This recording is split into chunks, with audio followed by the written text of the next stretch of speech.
Welcome to नाने classes. दोस्तों, नाने क्लासेस के यूट्यूब चैनल पे आपका स्वागत है। आज 17 अगस्त 2022 और 17 अगस्त 2022 के जितने भी most important Rajasthan current affairs के क्वेश्चन बनते हैं, आज हम उनका डिस्कस करेंगे। पूरा वीडियो ध्यान से देखना और लास्ट में मैं आपसे क्वेश्चन पूछूंगा जिनके जवाब आपको कमेंट बॉक्स में देने। तो स्टार्ट करें आज की class. Today most important question. सभी विद्यार्थियों को गुड मॉर्निंग। सबसे पहले कल के क्वेश्चनों को रिवाइज करते हैं। भारत सरकार द्वारा राजस्थान के जिला कलेक्टर जिन्हें राष्ट्रपति नागरिक सुरक्षा पदक से सम्मानित करने की घोषणा हुई, जितेंद्र कुमार सोनी। प्रदेश में टीबी मुक्त ग्राम पंचायत अभियान की शुरुआत कब से हुई? 15 अगस्त 2022 से। और राजस्थान सब रीजनल इंफ्रास्ट्रक्चर डेवलपमेंट बोर्ड का गठन किया गया, इसके अध्यक्ष कौन बनाए गए? तो तिजारा अलवर से विधायक संदीप यादव।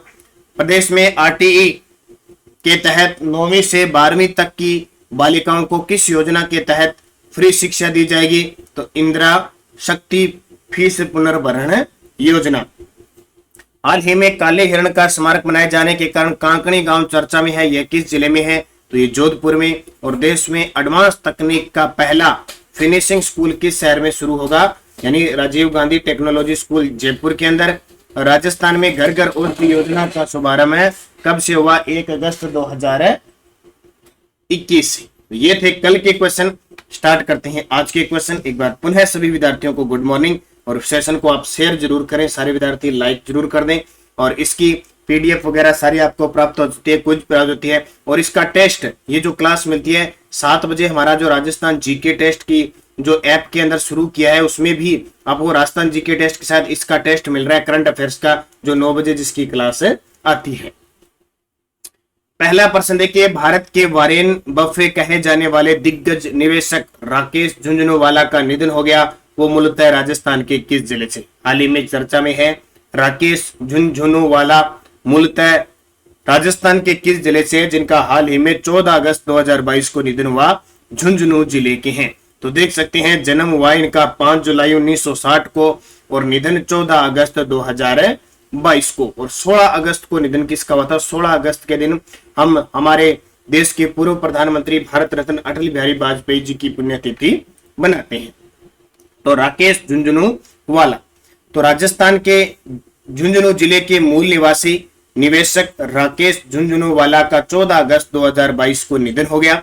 वर्ष 2021 की सूची में वे 36वें सबसे धनी व्यक्ति थे। फोर्ब्स की जो वर्ष 2021 की सूची थी, उसमें 36वें सबसे धनी व्यक्ति हैं। उन्होंने जेट एयरवेज के पूर्व सीईओ विनय दुबे और इंडिगो एयरलाइंस के पूर्व प्रमुख आदित्य घोष के साथ किफायती विमान सेवा कंपनी आकांक्षा एयर शुरू की थी, जिसकी अभी फ्लाइट शुरू होने वाली थी। तो इनका निधन हो गया। मूलतः झुंझुनू जिले के थे और नाम से पता चल जाता है इनका नाम राकेश झुंझुनवाला। दूसरा प्रश्न देखिए। CRPF assistant commander Aniruddh Pratap Singh को राष्ट्रपति पुलिस वीरता पुरस्कार देने की घोषणा हुई है। इनका संबंध किस जिले से है? असिस्टेंट कमांडर है अनुरुद्ध सिंह, ठीक है, अनुरुद्ध प्रताप है। अनुरुद्ध प्रताप को राष्ट्रपति पुलिस वीरता पुरस्कार देने की घोषणा हुई है। इनका संबंध किस जिले से है? तो ये अलवर जिले से है। किनसे? अलवर।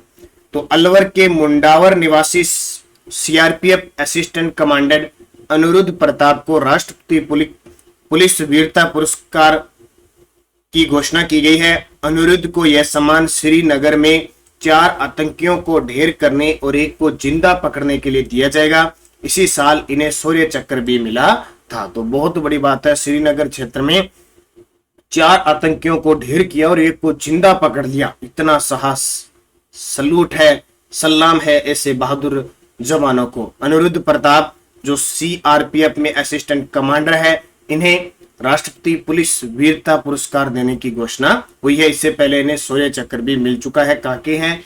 अलवर जिले के मुंडावर निवासी। कौन? अनुरुद्ध प्रताप। तो बहुत ही इंपॉर्टेंट खास क्वेश्चन है आपके लिए। स्वतंत्रता दिवस पर अलग अलग पुरस्कार, वीरता पुरस्कार और भी दिए गए। लगातार जैसे जैसे यहाँ पे आपको सूचना देती जाएगी। जैसे कल आपको दिया था एक आज आपको दिया। कल डॉक्टर जितेंद्र कुमार सोनी को नागरिक वीरता सुरक्षा पदक से सम्मानित करने के राष्ट्रपति के द्वारा।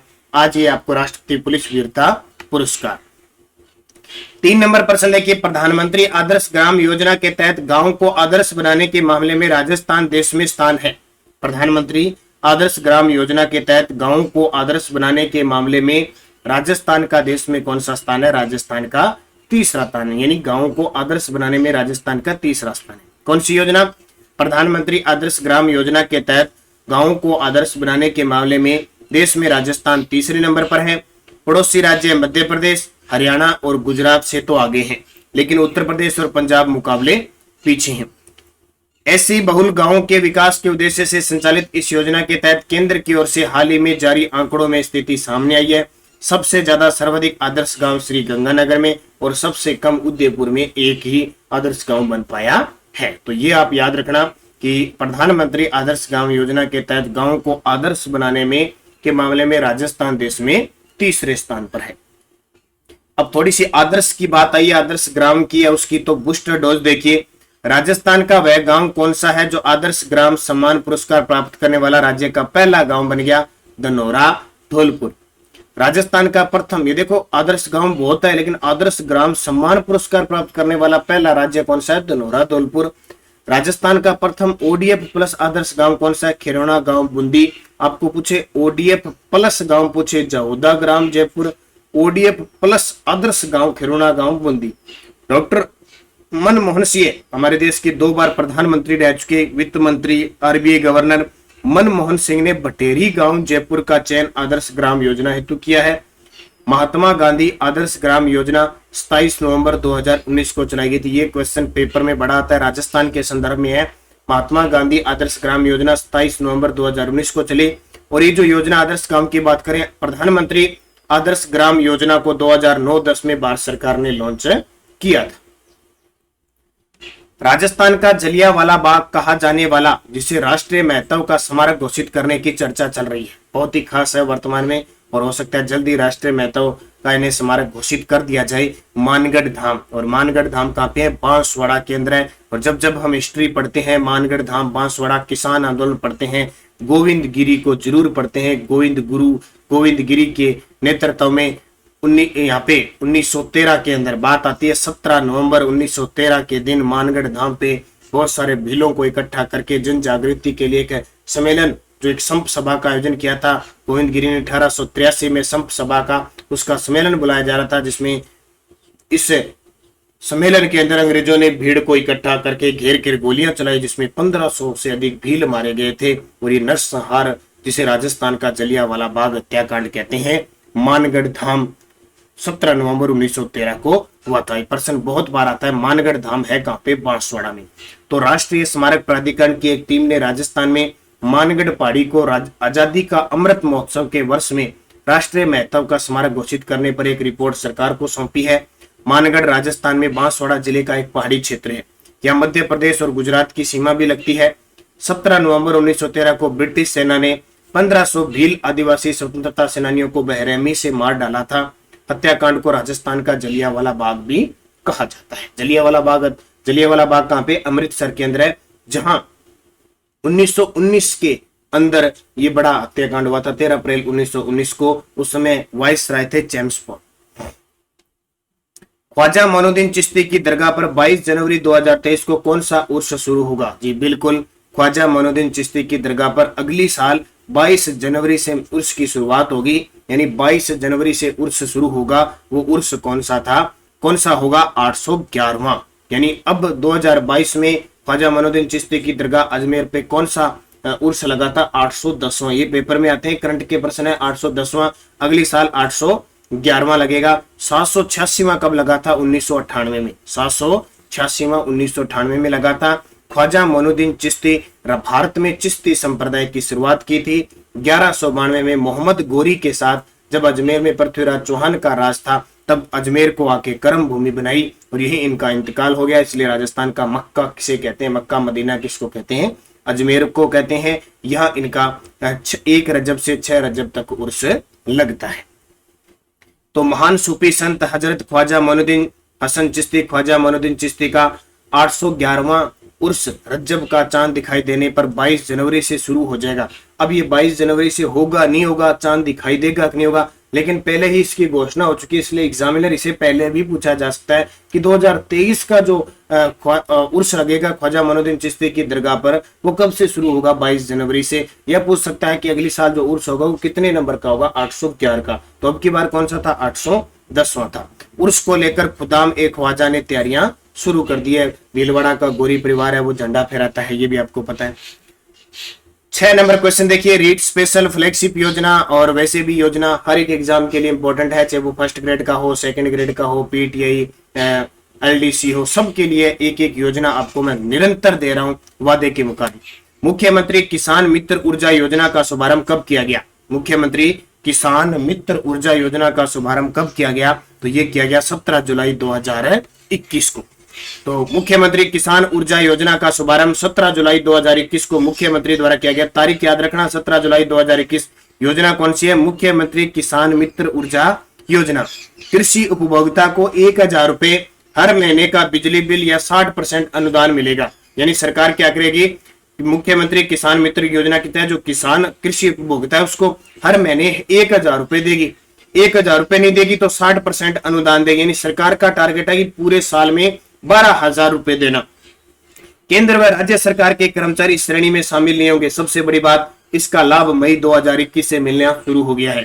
प्रदेश में कृषि विद्युत की दर 5 रुपए 55 पैसे प्रति यूनिट है और किसानों को मात्र 90 पैसे प्रति यूनिट की दर से बिजली दी जा रही है। शेष 4 रुपए 65 पैसे प्रति यूनिट का अनुदान राज्य सरकार वहन करेगी। तो कौन सी योजना है, मुख्यमंत्री किसान मित्र ऊर्जा योजना। इसको अच्छे तरीके से याद रखना, मुख्यमंत्री किसान मित्र योजना यानी हर महीने 60% अनुदान दिया जाएगा, पूरे साल में 12,000 रुपए। और अगर मान लो किसी का बिल 60% अनुदान दिया जाएगा, अगर किसी का बिल मान लो 1000 रुपए वैसे कम आता है तो सरकार 1000 रुपए देगी। ठीक है, क्या करेगी, प्रति महीने 1000 रुपए देने। अगर मान लो किसी का बिल ही 800 रुपए आता है तो फिर सरकार क्या करेगी, 60% अपना अनुदान दे देगी। बाकी जो बचते हैं, जैसे मान लो 800 रुपए का बिल आ गया, 800 रुपए दे दिए, 200 रुपए उसके खाते में जमा हो जाएंगे, अगले बिल में जोड़ दिए जाएंगे। तो सरकार का टारगेट है हर महीने 1000 रुपए देंगे, और या 1000 रुपए बिल ही नहीं आता है तो 60% अनुदान, यानी पूरे साल में 12,000 रुपए देने का टारगेट है। कौन सी योजना, मुख्यमंत्री किसान मित्र ऊर्जा योजना 17 जुलाई 2021 से स्टार्ट हुई। तो ये इंपॉर्टेंट योजना है, रोज की एक योजना आपको मिल रही है। पीडीएफ हमारी टेलीग्राम पे मिल रही है, आपको टेलीग्राम ज्वाइन कीजिए। Nanak classes Rajasthan current affairs, video की डिस्क्रिप्शन में लिंक है। यहाँ कोई भी सूचना कुछ भी हो जाती है, जैसे पीटीआई लाइब्रेरी इनके किसी के आवेदन रिजेक्ट हुए हैं, सब सूचना आपको हमारे टेलीग्राम पे मिलती है। इसकी क्विज आपको मिल जाती है, इसकी पीडीएफ आपको मिल जाती है, लिंक आपको मिल जाता है। कोई भी सूचना होती है हमारे इस नानक क्लासेज ग्रुप में मिल जाती है। तो आप सारे विद्यार्थी ज्वाइन कीजिए। लगभग 48,000 के आसपास विद्यार्थी जुड़े हुए हैं हमारे साथ, और इस पे एक लिंक आता है राष्ट्रीय और अंतर्राष्ट्रीय करंट अफेयर्स के लिए प्रताप क्लासेज का, वो भी आप ज्वाइन कीजिए। और अधीनस्थ बोर्ड के द्वारा जो अब तक एग्जाम में पूछे गए हैं उनकी भी सीरीज इस प्रताप क्लासेज पे चल रही है। तो निरंतर अध्ययन करें, अच्छे तरीके से पढ़ते रहें, आपको जरूर सफलता मिलेगी। अब पिछले वीडियो का क्वेश्चन क्या था, राजस्थान के किस किसान को वृक्ष मानव राष्ट्रीय अवार्ड 2022 से सम्मानित करने किया गया, तो सुरेंद्र अवाना जयपुर के किसान व शिक्षक हैं। क्वेश्चन फॉर यू, जिसका जवाब आपको कमेंट बॉक्स में देना है। हरिदेव जोशी पत्रकारिता विश्वविद्यालय जयपुर के नए कुलपति नियुक्त किए गए हैं। हरिदेव जोशी पत्रकारिता विश्वविद्यालय जयपुर के नए कुलपति नियुक्त किए गए हैं। प्रोफेसर अमरीका सिंह, संतोष कुमार सिंह, प्रोफेसर सुधीर राजव, डॉक्टर के एल श्रीवास्तव, चारों के चारों किसी न किसी विश्वविद्यालय के कुलपति हैं। तो कोशिश करना चारों के आप कमेंट बॉक्स में जवाब देना। यस्टरडे डोज क्या थी, राजशेखर किस प्रतिहार शासक के दरबार में कवि थे, महेंद्रपाल। महेंद्रपाल के बाद में ये मिहिर भोज के दरबार में भी रहे थे, महिपाल के दरबार में भी रहे थे, ध्यान रखना। राजशेखर जिन्होंने कर्पूर मंजरी ग्रंथ लिखा था, काव्य मीमांसी, बाल भारत ये ग्रंथ लिखे थे। मुहणोत नैणसी ने गुर्जर प्रतिहारों की कितनी शाखाएं बताई है, 26 शाखाएं। मुहणोत नैणसी को राजस्थान का अबुल फजल कहते हैं। अहिरवाटी बोली का संबंध किस जिले से है, अलवर से। राजस्थान साहित्य अकादमी की स्थापना कब हुई, 1958, उदयपुर। और शेरशाह सूरी ने किन 2 युद्धों में हुमायूं को हराया था, चौसा का युद्ध हुआ था 1539 में और कन्नौज का युद्ध हुआ था 1540 में। दोनों युद्धों में मुगल बादशाह हुमायूं को शेरशाह सूरी ने हराया था। तो पांचों क्वेश्चन कई विद्यार्थियों ने बड़े शानदार तरीके से जवाब दिए, उन सभी को हार्दिक शुभकामनाएं। ऐसा ही निरंतर आप कमेंट में जवाब देते रहे, जितना जवाब दोगे अच्छे से इन हर एक क्वेश्चन पे पूरा डिस्कस करोगे तो आपको बहुत सारी चीजें मिलेगी। नेक्स्ट डोज देखिए, राजस्थान का प्रवेश द्वार किस जिले को कहा जाता है, कन्हैयालाल सेठिया की कौन सी कविता खिजड़ी वृक्ष का चित्रण करती है? ये देखिए कितना पॉइंट है, राजस्थानी साहित्य का प्रश्न है। कन्हैयालाल सेठिया की कौन सी कविता खिजड़ी वृक्ष का चित्रण करती है? 1901 में राजस्थान में शिकार पर सर्वप्रथम प्रतिबंध लगाने वाली रियासत थी। किस मुगल बादशाह का कालानौर में राज्याभिषेक हुआ? यह आपके लिए मुगलों का एक प्रश्न आ गया। और भवानी नाट्यशाला किस शहर में है? भवानी नाट्यशाला किस शहर में स्थित है? पांचों के जवाब आपको कमेंट बॉक्स में देना है। जाते जाते वीडियो को लाइक और शेयर कर देना। और जिसने अब तक हमारी नानक क्लासेज ऐप को डाउनलोड नहीं किया है, प्ले स्टोर से वीडियो की डिस्क्रिप्शन कर लें, क्योंकि आज 17 अगस्त अंतिम दिन है। 50% ऑफर का आपको निकल जाएगा, आज लास्ट ले लेना। मैं वीडियो इसके अंदर कौन सी है, पीटीए की चल रही है, फर्स्ट ग्रेड की चल रही है, इसके अलावा वनपाल वन रक्षक की चल रही है, राजस्थान जीके टेस्ट, ये सब। और इसकी टेस्ट है वो शाम 7 बजे राजस्थान जीके टेस्ट में आपको प्राप्त हो जाएगी। तो धन्यवाद, जय हिंद, जय भारत।